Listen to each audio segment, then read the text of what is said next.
Hi everybody, welcome to another talk with us here at Into Dogs. I'm very happy to have with me today Ness Jones. And Ness is a separation anxiety pro-behaviour consultant based in Australia, which is why this is pre-recorded and not live, because Ness doesn't want to do 4 o'clock in the morning, which kind of makes sense. She also has a number of other certifications, including diplomas in canine ethology, and through the International School of Canine Psychology and Behaviour. Her qualifications also include a diploma in small animal naturopathy, which includes canine nutrition, myofunctional therapy, massage, and herbal medicine. She is also the co-host of podcast Tales from the Doghouse, Separation Anxiety Explained. Ness works remotely with clients all over the world, helping their dogs learn to be more comfortable and less afraid when their guardians walk out the door. And of course, we've all had people like that, so this will be a fantastically interesting one as well. You can find her at nessjones.com or join her Facebook group at Separation Anxiety in Dogs Decoded. So with that said, it's over to you, Ness. Thank you for joining us. It's wonderful to have you again. Nice to see you again. We've got one of your gorgeous Malinois sat on your lap. This is Bertha, Big Bertha. Big Bertha, and then the other one is hiding in the background, and we're kind of hoping we're kind of hoping they're going to play again at some point. So yes, welcome. Thank you for doing this. Over to you. Having me. Have a chat. Yeah, straight in there. So separation issues, we get a lot of that. Yes. I'm sure it's a worldwide thing as well. Oh, yeah. And of course, everybody's got their own version of what you should and shouldn't do. And in fact, I was talking to one of my trainers the other day about this, and she's got a couple of books saying, well, you shouldn't do this and you should do that. I said, yes, but if you don't do that, you can't really get this. And it's that. So what's your take on this? Because separation is not just about people walking out the door. It's a whole thing. There's so much more to it, isn't there, than just going out the door and leaving your dog behind. So for you, what does separation anxiety actually mean? Well, I guess the easiest way of explaining it for me is the line in the sand. It's when the dog starts panicking when the person leaves. So, and it's what they do when the person leaves. And that could be any kind of, it varies per dog. So it could be barking, howling, crying, whining. They're probably the most common. Could be, a really distressed dog will soil in the house, even though they're house trained. They could start destroying things. They can start destroying your house or your belongings, your couch, frantic attempts to escape. So you often find that there'll be scratch marks, or, they've tried to get out around doors and windows. I've actually heard of dogs jumping out of 2-story windows. Wow. Wow. I had one client before they came to me. The dog was left in the backyard, climbed up. They'd left some bits and pieces by their back shed, climbed up on those bits and pieces, climbed onto the shed roof, gone over the fence and taken off up the road, cut itself up really badly. Not very nice. Luckily, he wasn't run over and he was found, and yes, he started working with me. There's the ones that hurt themselves, so that, they're so panicked. They literally, mum comes home, and especially these are the ones often that are escaped a crate, for example. Mum comes home and they're literally covered in blood, and they're cut up and stuff because they're just panicked. They're absolutely terrified. And then there's the ones that get anxious before mum and dad walk out the door. Yeah, which is really sad. In terms of things that people maybe blame, there is some bad advice out there, right? So I got off a call today from a lady who was, exploring her options. And she was told some dreadful advice, which really upset me. One of them was, you shouldn't let your dog sleep in the bed with you, like something like that. I mean, there's dogs that sleep in the bed that don't have separation anxiety. There's dogs that do. There's dogs that don't sleep in the bed that do have separation anxiety. There's dogs that don't. So what really upsets me with a lot of people who have dogs with separation anxiety is there's a lot of victim blaming. You caused it. I actually asked this question in my Facebook group a long time ago, and one lady was accused. She had caused her dog separation anxiety because she had spoiled it, and the way she had spoiled it was to take it to the park to go out for walks, to groom it and brush it. And that was her spoiling her dog. She should have put it out on a post, like staked it in the backyard and left it, and that would have solved it. Wow. Well, not solved it, but that she actually caused it. So she was getting blamed for causing the dog separation anxiety. So she's caused that by being a responsible dog guardian. Yeah. Excellent. Yeah, I like the theory behind that. That's, I know, that's it's wonderful. nuts, isn't it? You're spoiling that child by feeding them. Yeah.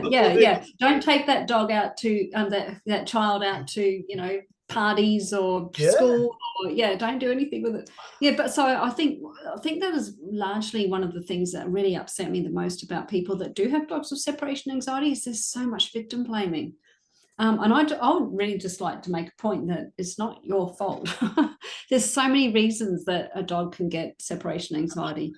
Do you want me to maybe go into some of them? Or yeah, well, I get that a lot myself. People get in touch and say I've got separation issues with my dog, and for me, separation anxieties is an umbrella term for lots of different things that could be going on. Most common cause for me would be hyper-attachment. That's probably what's going to be doing it. And again, the biggest question we always get asked, why? What have I done wrong? Straight away I go, well, why? There's hundreds of reasons. What have you done wrong? Perhaps the worst thing you've done wrong there is not get in touch sooner. But that's about it. But it's like you say, it's no one's fault. It can just be something that happens, isn't it? And that's the thing. I've had clients whose dogs, they've chewed through a door to get out. And of course, like you say, blood everywhere. But so what would be the most common, I want to say cause, I don't want to call it a cause, but what would you say would be the most common reason or issue that you find around separation issues? Well, I mean, obviously the COVID lockdowns, work from home, a lot of that has played a role in dogs suddenly not coping. So I know definitely in America and certainly in Australia, but I'm not sure about England. When the lockdown started, were your shelters and your rescues and even the breeders cleaned out of available dogs? Because that's what happened here. All these people were like, oh, I don't have to go to work anymore. Oh, I'm going to get a dog. There's an awful lot of people went out and got dogs and got rescue dogs over lockdown. And absolutely. Puppies, Oh, absolutely. And conversely, once lockdown finished, a lot of them got given up again.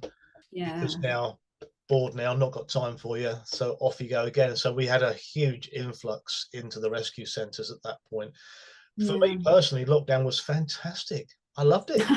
It was so nice. I didn't have to go anywhere and see anybody. It was sat in the garden all day.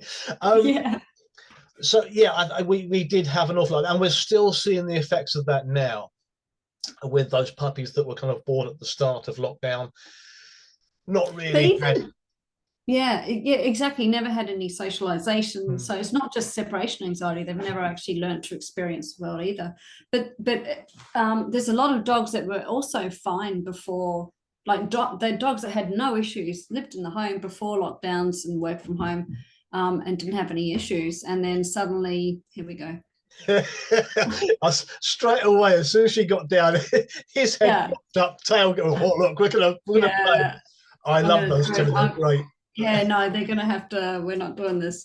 And even them, because they've had, 2 years of access to mum and dad and the kids, and then they all go back to their normal routines, and suddenly they're like, well, what happened? Do you mind if I put them out? Because they're going to be really depressing. No problem. Come on, I'll leave one. Good girl. Just for anybody watching, this is what normally happens when we have animals on our talks with us. But I like that. It's because it's normal. That's the big thing here. What your dogs just did is normal for dogs to do. They're not being naughty, not playing up. And a lot of people would look at that and go, well, my dogs do that. Brilliant. And so they should, right? They're not robots. They're sentient. They've got feelings. They want to go and play. But anyway, yes. Sorry, carry on. Yeah, just poor timing. Yes, they haven't been out today because my van broke down. So breakdown. yesterday I limped home, and now it's in the workshop. So, Oh dear. so dogs haven't actually gone out. So anyway, Oops. they'll be right. Where were we? Yes. Oh, hello. Oh, there you go. This is Mr. Big. That's Mr. B, is it? Yeah, Mr. Big. Mr. Big. Hello, Mr. Big. Big. Yes. You gonna give me Yes. kisses? Oh my God. We've got a very friendly young chap. Yeah, it is their dinner time. So I think that's partly why I'm getting hassled a little bit. Got it. Because it's 5 o'clock there, 4 o'clock? Yeah, well, it's just 20 past 5. So Okay. yeah. It's not that late. For us here, it's 20 past 8. Yeah. AM, I should say, AM. Yeah, AM, yeah. So yes, separation issues. We were talking about the COVID and the lockdown, not having the time to socialize, and then we're seeing the after effects of that, aren't we, going forward? Yeah, and I mean, obviously, with the dogs not going out and experiencing the world, you've got all those issues with they walk down the street and they see somebody with an umbrella and they freak out, or they see another dog and they freak out. All those kind of environmental issues, but that also plays a role in the separation-related behaviours, because those dogs aren't exactly what you would call confident dogs, are they? So, and there is a study, I think it's Bradshaw, and I can't remember what year it was done, and they identified that dogs that were well socialized between the ages, and socialization doesn't mean going to the dog park, of course, it means, experiencing the world. Yeah. Dogs between the ages of 5 months and 9 months are less likely to get separation anxiety related behaviors if they're well socialized properly, if they're properly socialized. I mean, you and I would probably say, well, that should be start younger than 5 months, but that's what the study looked at. So yeah. So I think that plays a role in a lot of it. Obviously, you've got genetics, the breeding, how mum was, how it was mum stressed when she was had the pups and whelping them and all that sort of stuff. You've got all those issues as well. So. And of course, what happens at the breeders, if the first 8 weeks, all that can happen as well. And there's so much to it, isn't there? Really, and it's and this is where I think people maybe find it a bit tricky, because a lot of the times people they're looking for a definitive reason why, where sometimes it's very hard to give that reason why. And of course, our job at this point is to help the dog cope better and be more relaxed with people coming and going, and say, well, look, if we can help your dog, does it really matter why they're like that? So I suppose we get that as well. I don't know about you. I mean, with my separation issues that I have here, I one of the first questions I tend to ask people is, can you move around your home without your dog following you? Because if you can't move around your home without your dog following you, going out's a big step. Yeah, I know I get a lot of people that say, oh, I can't, go to the shower without my dog following me. I mean, I'm never too concerned about that, to be honest, especially if it's a puppy. Oh, yeah. That's what puppies do. They want to be with you. Yeah.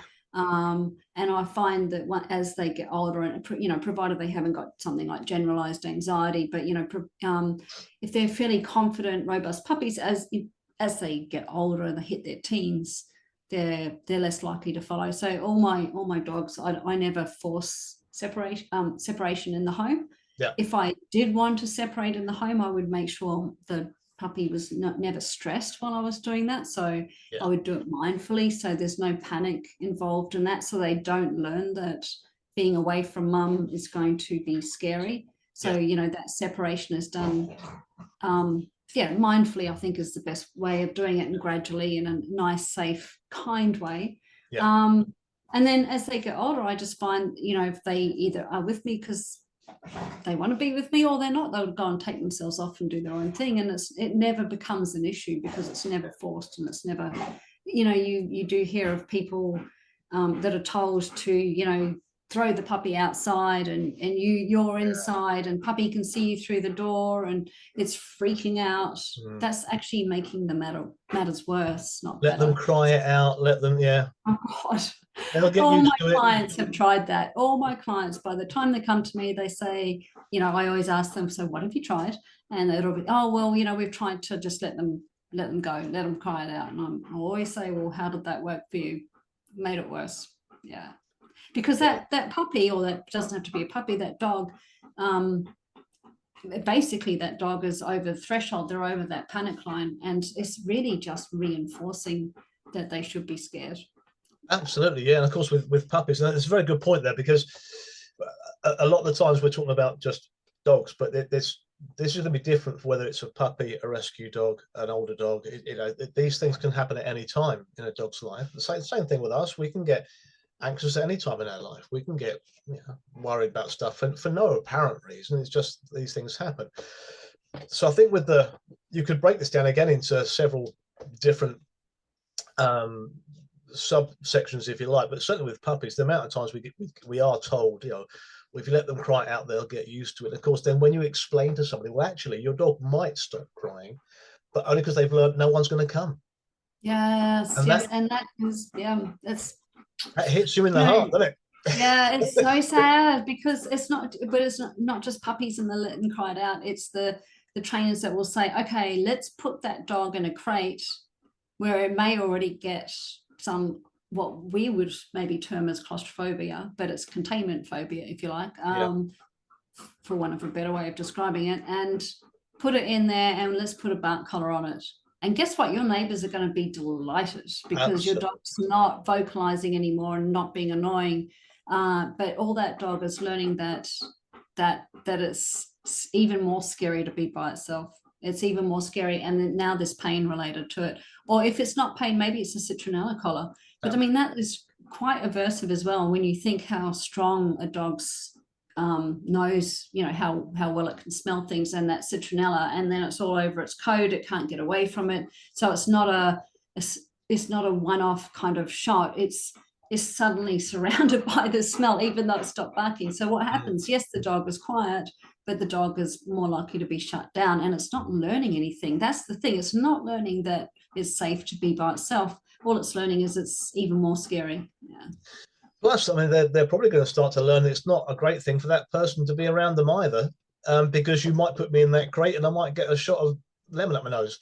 And so there's all of a sudden at this point we're creating a world for that poor dog that every single part of it potentially is going to cause some distress or discomfort. What a way to live, you know. And again, I often remark that, you know, you either want a furry member of your family that you love and respect like a member of your family, or you want a prisoner. You can't have them both, you know. So they're a member of family, or they're a prisoner that you now have to effectively control every aspect of their life. Yeah. Goodness, you know, we don't like being told what to do. So, and we expect our dogs to, don't we? Yeah. One of the big things at the moment that I'm seeing is there seems to be a very huge conflict between whether you should use things like Kongs with food in when you go out or not.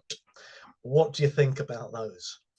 So I personally don't use food. I think it complicates the issue. I know maybe, you know, 5 years ago I would not have said that, but I've, you know, educated myself, and I don't adhere to that. There's a number of reasons. One of them is some dogs will gobble up the food and then they'll freak out. So yes, they'll eat. And I know there's trainers out there saying, oh, well, they're eating the food, therefore they're not stressed. But okay, so why, once the food is gone, do they then start panicking regardless? And okay, let's say it proves a distraction for that dog. If you want to go out for 20 minutes, the dog's distracted for 20 minutes. What happens if you want to go out for 4 hours? What on earth are you going to give that dog that's going to last 4 hours? So other dogs is a little bit different. They're so panicked already, their digestive system shuts down, and they don't touch the food. And then mum comes home and they gobble it all up because they're like, oh my God, I can eat it now. But you know what it's like yourself when you're, I don't know if you're scared of anything, but I'm terrified of cockroaches. I'm not going to go and eat a freaking chocolate bar when I see a cockroach. I'm like, oh, I can't. So there's that too. But the other thing is that, let's say, as an example, you've got a Kong, get the Kong out of the freezer, give it to the dog, walk out the door. Kong, freezer, freezer, Kong, dog, walk out the door. Do that a few times. Sooner or later, that dog's going to go, every time you give me that Kong, which I actually love, but every time you give it to me, you leave me by myself and I'm scared. Yeah. So sooner or later, that dog, and this, I know numerous times this has happened with people that have reached out to me, they're like, no, they don't want anything to do with that Kong. So you're creating an issue for them in terms of, you know, what that dog is associating that Kong with being scared. Yeah. So I feel it just complicates training, and so I'd rather do out the food. Yeah. What about leaving food with your dogs if they're happy to be left at home? Say that again. What about leaving food for dogs if they're happy to be left at home? Yeah, I mean, why not? Yeah, if they're happy to be by themselves and you want to leave them a little treat, why, you know, I don't have a problem with that. So that's part of my thing, where because I get it a lot, the same thing as you, where people go out and they buy a Kong with a specific reason of going, right, if I give you a Kong, you're happy, I'll leave. And of course we poison the Kong straight away because it means you're going out, as you said earlier. But if we were to use that Kong at other times when we weren't going out, and we used it, sometimes we went out, sometimes we didn't go out. Oh, I got you. Yeah. For dinner. Suddenly, the Kong doesn't mean that you are. It might mean that you are going out. Both of my two. I've got a rescue dog, and I've got. I like to call him a pre-loved dog. So my older girl's a rescue. Are you saying you don't love him now? Then he's pre-loved. Oh, there are times. No, not at all. My older girl, proper rescue, had her for about 9 years. Had massive separation issues when she turned up. The younger boy was actually a client's dog. Lovely people, really loving, really caring, but he was just a bit too much for me. He grew very quickly, and I just said, well, look, give him to me for a week, see how he gets on. And that was 7 odd years ago. Just never went back. And he used to destroy stuff when I went out. But I did this contra freeloading. So I fed him in different ways. I fed them both in different ways with different items. And very quickly, it got to the point where when Ava could walk, if I was to be out in the kitchen, because I had to go out, I'd prepare a Kong with some nice meaty stuff in it. And it would only last literally about a minute. It wouldn't last long. But if I did that and they saw me doing it, I'd then let them out into the garden for peas and poos. Bear in particular would rush out. And he'd wee looking at me and then run straight back into his bed, wagging his tail, because he knows a Kong's coming. So I put the Kong down. I go, right, see you later, guys. And this wasn't a complete attack the Kong. It was very gentle. It was, oh, lovely, I've got a Kong now. And I think now for me, it's a habit for me. I kind of, if I don't leave a Kong, I feel guilty. or I give them a little something that doesn't, nothing they can choke on, obviously. But I think for me now, because we all have that thing, and I think this is another part of the separation thing, where we're not just dealing with the dog's issues about being left alone. We're dealing with the person's guilt about leaving their dog alone. And we all feel it. We all get that pang of, oh, I don't really want to go out, but I have to because I've got to earn some money, but I'd rather be at home with my dogs. So maybe at a certain level that giving of a Kong is a great placebo effect on the human. Well, yeah, it could be. I mean, I have clients and I can tell, I can often tell when they, when I'm just talking to them before we've even started training, that they're anxious people. It's really interesting. And so I have to coach them through that and say, we need to look at you. It's natural to feel guilty and, anxious. And honestly, lots of people start resenting their dogs because they don't have a life. They don't have a life anymore because their dog they're revolving their lives around their dog. So it's really sad. And yeah, yeah, I often get them to maybe take some deep breaths before they go out, calm their mind, try to center themselves. Yeah, and maybe it's putting on some calming music. Yeah, but I think if you're walking out the door and you're feeling guilty, stressed, anxious about what your dog's going to do, is it going to destroy something, or poop, or something, just bark and annoy the neighbors.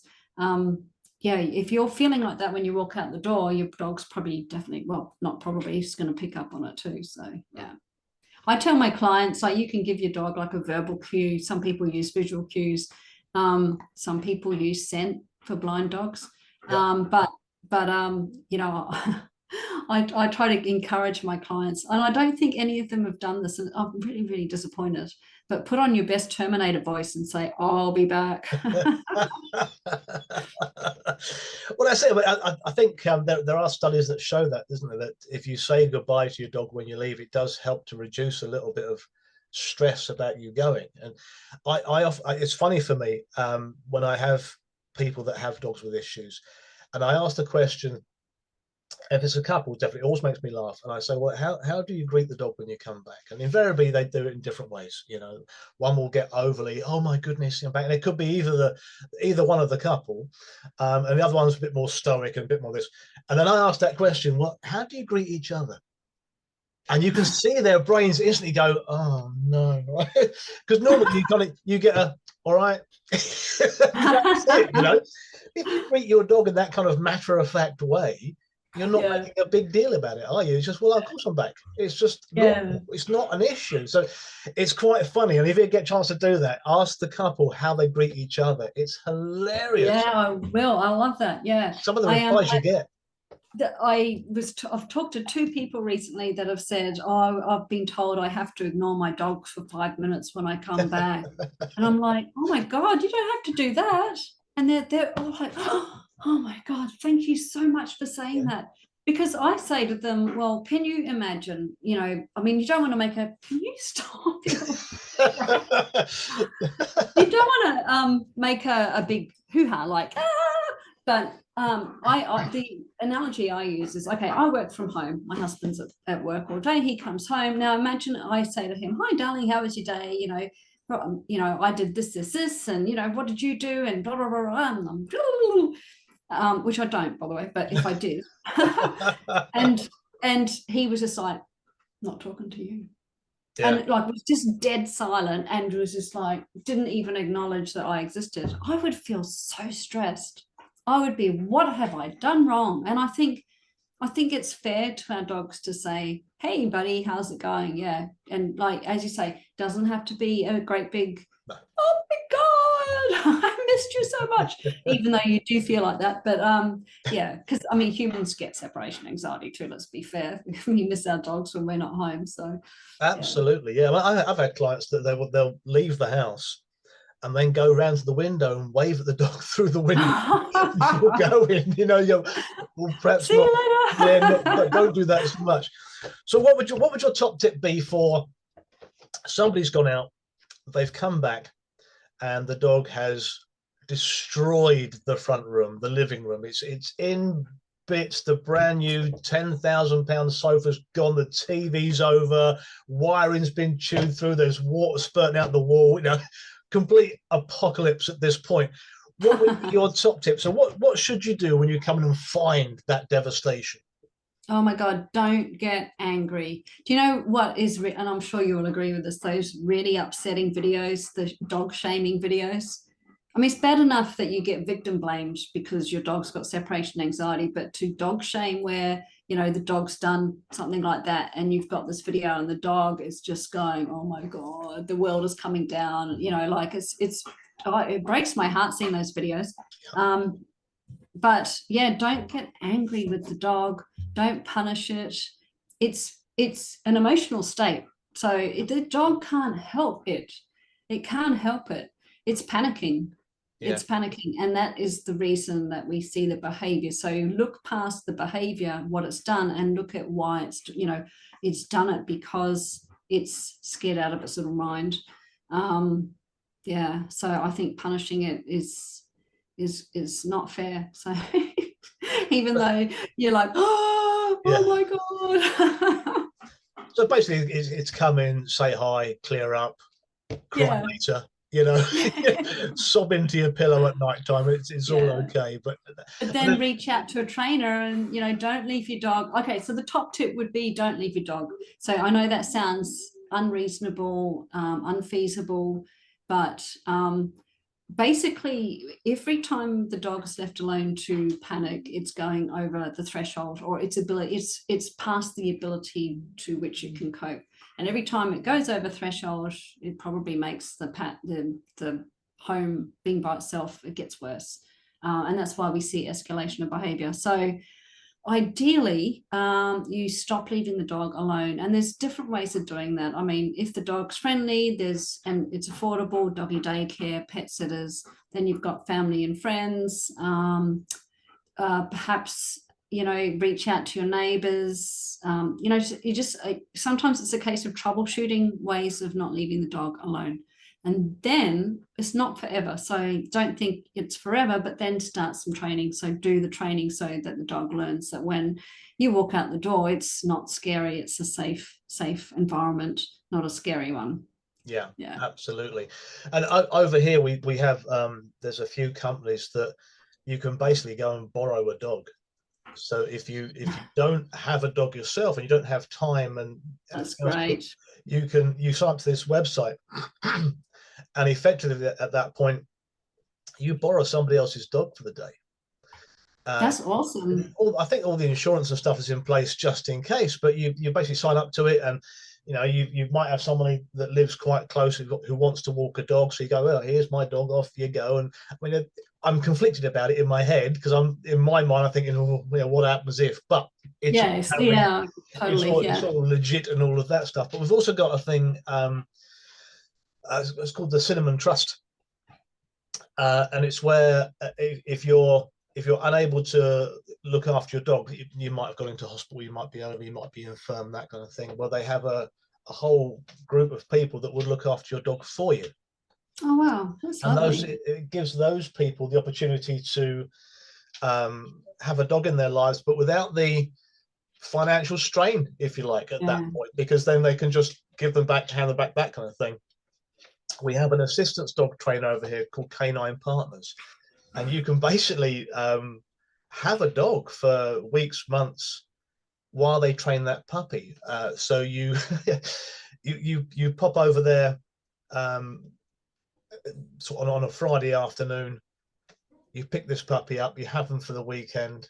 You do all the stuff. There's no bills for food or bedding or vets, none of that. You have a lovely puppy for the weekend. Monday morning, you take the puppy back, it continues training, and then comes back to you. It's almost like shared custody at this point of a dog. Of course, the hardest part is you get attached, and at some point, this Yeah. dog needs to go and Yeah. be an assistance dog, and away you go. Oh. Denise, the chair of Into Dogs, she trains puppies for assistance dogs. I don't know how she does it, but she has a puppy live with her for months and months and months to train them, and then they have to go, and Oh, it breaks her heart every time. But yeah. she also knows that actually I've done a really good thing here, and someone's getting Yeah. a great dog. So let's just say that somebody because obviously you've got clients all over the world. You get emails and messages from all over the world for people saying, "Look, I've got this issue with my dog." So let's just say somebody's in the UK and they've watched this and they go, "Oh, I like her. She's speaking some sense. I love that." The guy's an idiot, but she's great. So what about at that point if someone messages you from the UK and says, "Right, I've got this dog here. I literally can't get anywhere. I can't even go and put the bins out." What would be your top tips, if you like, of things to kind of do to maybe alleviate some of that? Mm. So initially, again, try not to leave the dog by itself while you're going through some training. I would start with some sort of door desensitization, because if you can't step outside the door for 1 second, how on earth can you actually do any separation anxiety training? So those are the dogs that sort of, they know what your exit point is. They're triggered by that exit point. So we need to get them to find that exit point is really, really dull and boring. So they should be almost rolling their eyes. Oh, mum's doing this again. This is really boring. So doing that, getting to the point where you can be outside the door for 1 second, and then doing some training around, gradually getting it longer and longer and building up that duration. Understanding what your dog is trying to tell you is really important. So what is their body language? What are they trying to communicate to you? Is really important. So, often dogs have patterns leading up to that full-blown panic. It might be a series of smaller anxiety tells, if you like, or stress signs that lead into that full-blown panic. So understanding what those are, and it's particular for your dog. So every dog has different signs that they exhibit. So it depends on the dog. So that's really important, because if you can't tell that your dog is about to go over the threshold, you can't break that connection, break the chain, if you like. Yeah. Absolutely. What else? Obviously having eyes on the dog. So some sort of camera with a live feed. So it doesn't have to, you don't have to rush out and get a camera, but you can use a Zoom call like we're doing now. You could use Skype. Zoom, I think, is free for the first 40 minutes. So you would join on, for example, a laptop or a tablet. Then you would join the call on your phone. You've got your phone with you. Set the camera, the big camera, the laptop or what have you, up in the house. Generally, the dog's going to hang out by the window or the front door. It's a trial and error sort of thing. And you're watching it on a live feed. So you can watch its body language and what it's trying to communicate. And look, you can use Zoom, you can use Skype, you could use a Facebook Live, but you would set it for only me, not public. You don't want to make it public. Yeah. Absolutely, yeah. Yeah. And then there's also, can you imagine one of your friends and you're like, what is that dog doing? And why am I watching this? But conversely, that'll probably get quite a few views as well. So Yeah. one of those things is you see a dog sitting there and you kind of think, well, what's happening? I'm trying to watch this for a while. Yeah. Sorry, go on. I'm really nosy as well. So Yeah. so I'm one of those people, if someone posts a photo, I will zoom in on it and look at what's on the wall behind them. And, Yeah. I just like to know what's in people's eyes. So I probably would watch a video like that. Yeah, I think we all would. And what would be your advice then? So you've got somebody in the UK. At some point you're going to say, right, you need to find someone to help you. What is that person looking for in the professional person that they want to go and help? What sort of questions should they be asking that person? So, gosh, there is so many trainers that. Well, there's a lot of certified separation anxiety trainers. So I would be saying, look for someone that is actually certified in separation anxiety, because while there are a heap of dog trainers that say they can resolve it, they probably don't have the specialist knowledge to. Do you want me to tell you a story about an Australian trainer? Go for it. It's going to upset you. As long as it's not libelous. No. It has got a happy ending, but so. A lady reached out to me. She had a Labradoodle. His name was Billy. He was 9 months old when she reached out to me. And he had the best life ever, like brilliant life. Went to the beach, went to doggy play dates, went to the park, went for walks, had lived in the house with her, raw fed. She did obedience training and enrichment stuff with him. Just perfect life. His only issue was he had separation anxiety. So every time she walked out the door, he would, go into a panic. And she said she would come home and he was so wet. It was like he'd had a bath or gone swimming. That's how bad it was. Like he was just panicked. And she tried all the things. She tried Adaptil, pheromones, calming tablets, calming music. I think she tried vet prescription medication. Didn't have much success with that either. And then so she went, well, I need my life. I've got to have a life. So she reached out to a trainer in her area. Now, this guy suggested that this is what she was going to do: buy a crate, put it in the backyard, dogs not to be in the house anymore. No more walks, no more beach, no more park, no more exercise, no more obedience training, no more enrichment, no more acknowledgement of the dog. Dog goes in that pen, stays in that pen. outside, even though it's an indoor dog. No more raw feeding, because she raw fed him. You are going to give that dog, well, you're not actually going to give the dog, you're going to get a bowl of kibble and you're going to put it on the outside of that crate so that Billy can smell it but can't access it. And you're not to feed that dog until I tell you to. That was his remedy for solving separation anxiety. Blimey. He's a Yeah. psychopath, isn't he? Crazy. I can't. Sometimes when you hear bad advice, you can sometimes get a little bit of logic behind it and kind of go, well, I see what you're trying to do, but with this guy, there's nothing. There's nothing at all.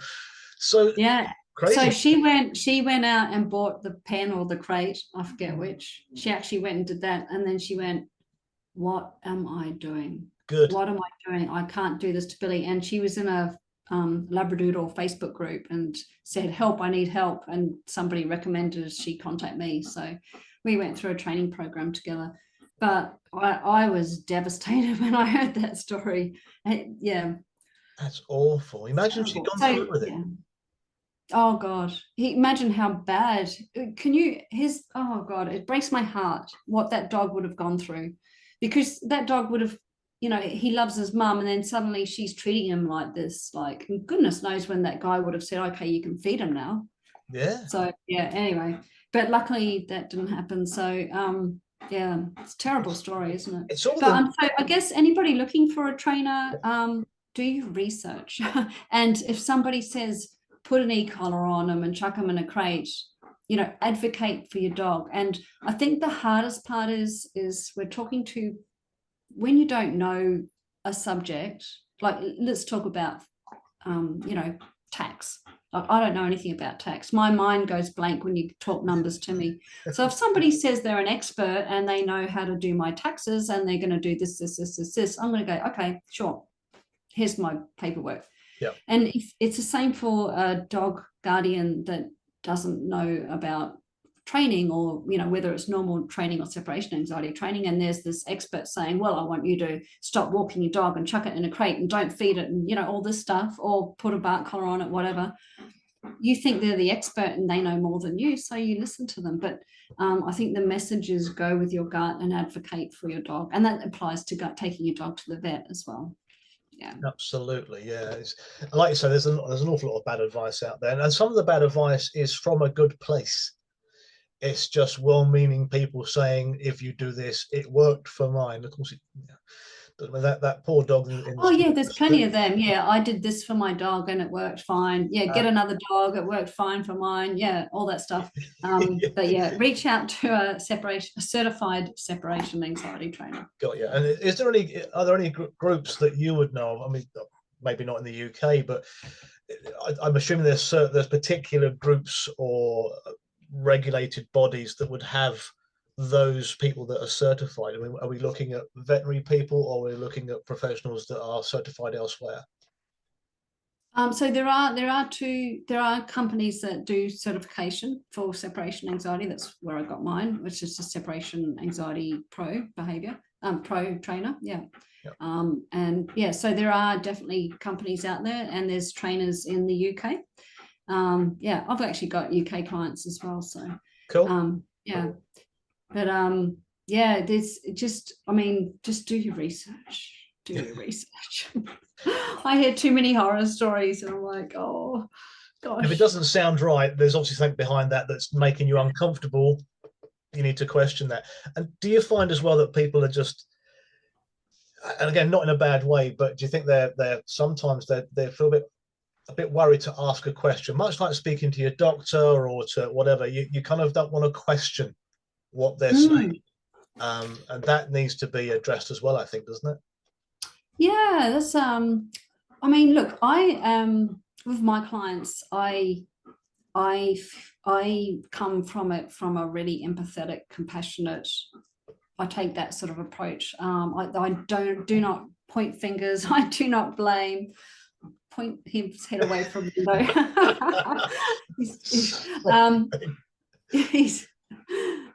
But yeah, so my approach, and this is me personally, I take an approach where I hope that I make my clients feel supported, so that they don't feel that there's any question they can't ask. Yeah.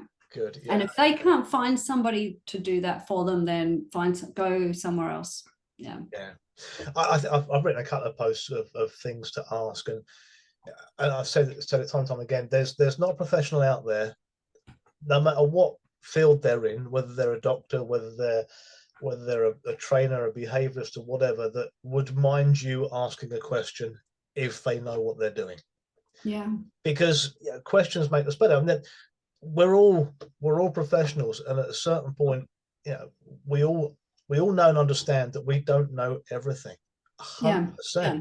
So if somebody asks me a question that I'm not sure of, I'll quite happily go, look, well, I'm not too sure, but let me go and do some research. Let me speak to some colleagues. And this is where Into Dogs is great. We have a wonderful team of people that we can chat to on a private group and go, right, I've got this client. This is what's going on. What do you reckon? Yeah. And it's brainstorm on those meetings. It's both wonderful and mortifying all at the same time, because you have all these people giving you this wonderful little things where you go, oh yeah, I didn't think of that, or this, that, and the other. And at the same time, you think, crikey, I don't know anything. So suddenly you kind of, you do get into that imposter syndrome thing where you think, crikey, there is so much more to learn constantly. But it's nice to have those forums. And this is where groups like Into Dogs are fantastic, because and I've said to my clients, you're not just dealing with me. If there's any facet in this case where I need a little bit of advice, or I need, just want to double check something, you've got Into Dogs backing that up, that I can kind of go to and go, right, what do you guys reckon? Yeah. And it's great, because sometimes it validates what you've already said, and that's a wonderful feeling. And other times it leads you down a whole new route that you hadn't thought of down yet. the rabbit hole. Yeah, and suddenly you find yourself going into a whole new field of research that just didn't occur to you before. But then that helps out lots more people then going forward. It's just absolutely wonderful. So, okay, so we've got some real good top tips from you. We've got some good advice of what to look for, what to ask, what to do when our dogs perhaps aren't overly happy about us coming and going and that kind of thing. How perhaps we should greet, how we should leave, all those kind of bits and pieces. Would you agree that it's quite important it's the dog in front of you, isn't it? Let's face it. So at this point, each dog will be performing those behaviors slightly differently and for slightly different reasons. So we do urge people to kind of, you want to look at why your dog's doing something first before you try and solve things, I think, at that point. So would there be many cases where you would suggest medical veterinary intervention to help the initial period? Yeah, that's a good question, and it's a bit of a can of worms in one sense. So I know there are SA certified trainers out there that won't take clients unless the dog is on medication. Right. And I am not one of them. I don't actually agree with that. Sorry, I don't think all dogs need to be on medication. Sure, medication facilitates the training, it makes it go smoother, but not all dogs need to be on medication. A dog with generalized anxiety, I would suggest, probably does. And I always say, look, it's a conversation for your vet, but if your dog has got generalized anxiety, then I think it's fair to the dog to go have a look at that route, at least have the conversation, because imagine living in fight, flight 24/7. It's horrible. You know yourself when you're anxious about something. Imagine feeling like that all the time. Yeah. So those dogs, and look, it's no fault of the dog guardian. It could be it could be a genetic thing. It could be the whole COVID, it could be any reason that the dog is like that, but, let's support them. In terms of medication, there are no magic pills. So the training they have to go hand in hand with the training.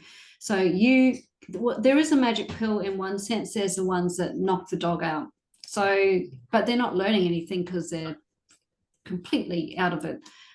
So I guess, and do you want to give your dog the magic pill and that could be something, for example, like trazodone. It could be, there's a number of situational medications that would have that effect, but that's not actually helping the dog learn much if it is completely knocked out by taking it. So medication, yes, for dogs with generalized anxiety, for sure, facilitates the training, moves the training forward.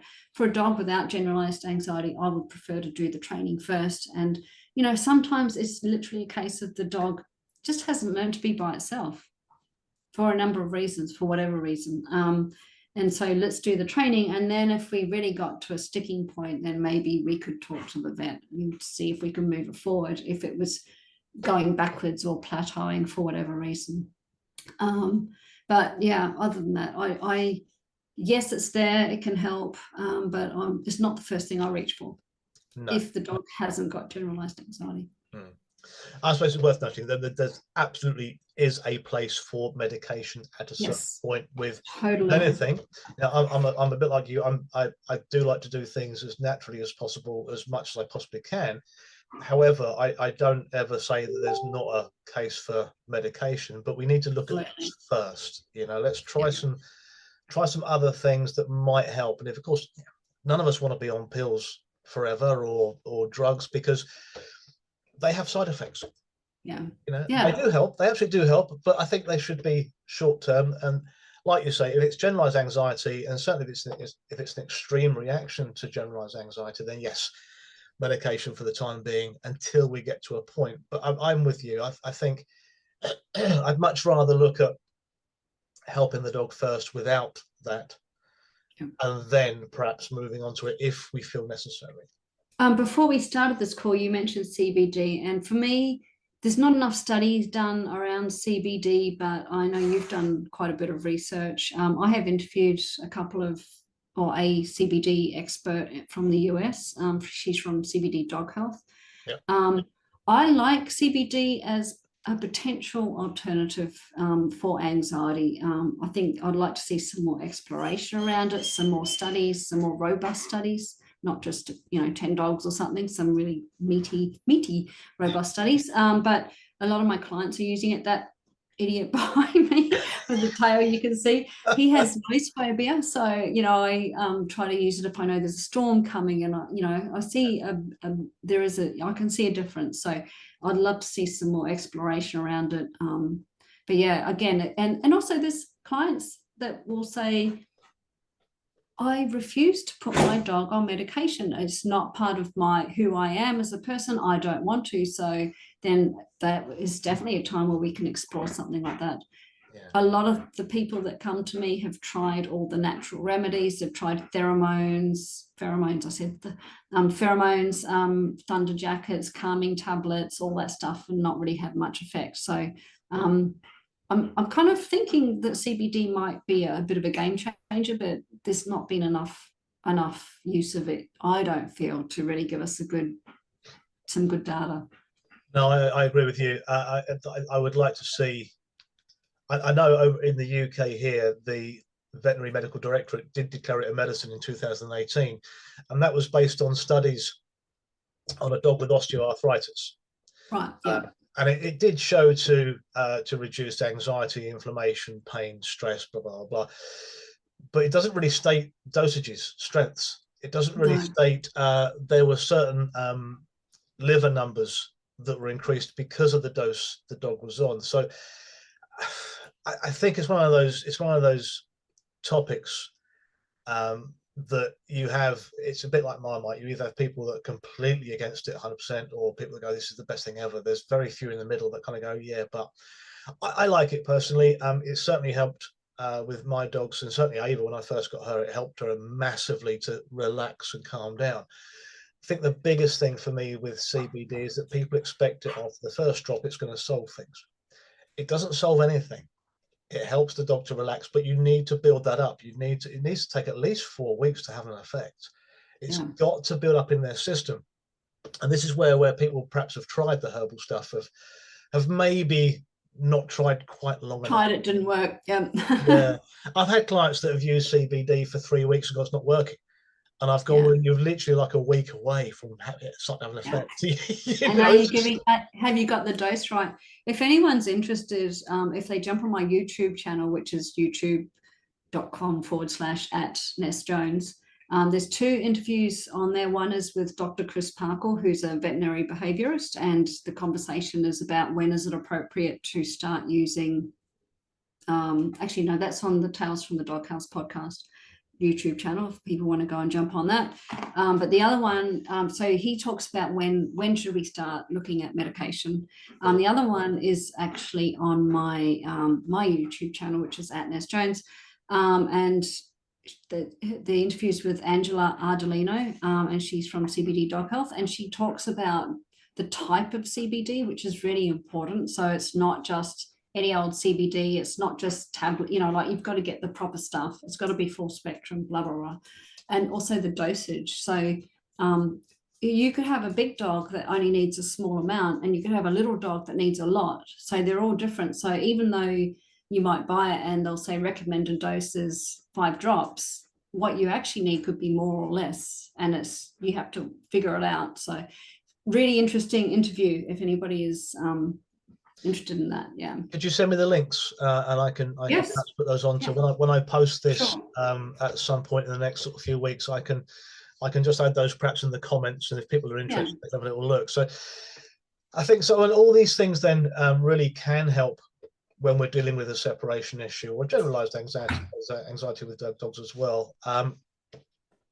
But I suppose we're looking here, the most important thing is to seek a professional who knows what they're doing, who isn't going to punish your dog for being upset, and then perhaps put some work in and help that dog overcome that. There's no such thing as a quick fix. Yes, and unfortunately, if you don't do the work, it's not going to resolve itself. It's not something that resolves itself, and in fact, we generally see the opposite. It gets worse. Yeah. Because as you said earlier, certainly when we've got the anxiety around people coming and going, we are looking at an emotional response to that event. So it's not so much a training issue in that sense. It's more of an emotional counseling issue that we're trying to help the dog overcome that in that sense. So if we are going to go down the route of, if anyone does go down the route of punishing the dog for doing that, well, then you're just punishing the dog for not being able to cope, which we wouldn't like ourselves at all. So why do it to your dog? That's the main thing. But okay, well, this has been fascinating. It's lovely. I like having these chats. It's really good. This is our second one, and I like talking to you. It's great. It's like having a chat with a mate. it's fantastic. And I do love your dogs as well, because him in particular is just cheeky. I love him to death. He's great. Yeah, he is. He's like, what are you doing? Come feed. It's dinner time. What are you doing? How dare you? I'm wasting away him. I'm looking at me. Oh, yeah, yeah. Well, thank you very much, Ness, for joining us. It's been wonderful yet again. We must get you back at some point, and we'll perhaps pick another topic and go through that as well. It's been really, really good. I say it's just a shame that you're 9 hours ahead. Yeah.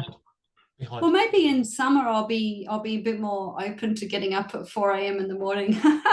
No, I wouldn't get you to do that. That's going above and beyond, isn't it, at that point? That's a bit much. So what we'll do, we'll say goodnight to Facebook, or it'd be good night as far as we're concerned. When I post this, although it's morning now, it's this is what we recorded. So anyway, thank you very, very much. We're going to add the links into your podcasts, your interviews, your Facebook website, that kind of stuff. If I have all of that, I can post that when I post the video. And I'll let you know when it's posted as well, so you can have a little look at that. It'll be on the Association of Into Dogs. So that'll be easy to find too. And we look forward to seeing you again at some point. Yeah, lovely. Thanks, Mark. It's been an absolute pleasure. Yeah, chatting. I enjoy chatting with you as well. So thank you very much. Take care. All right.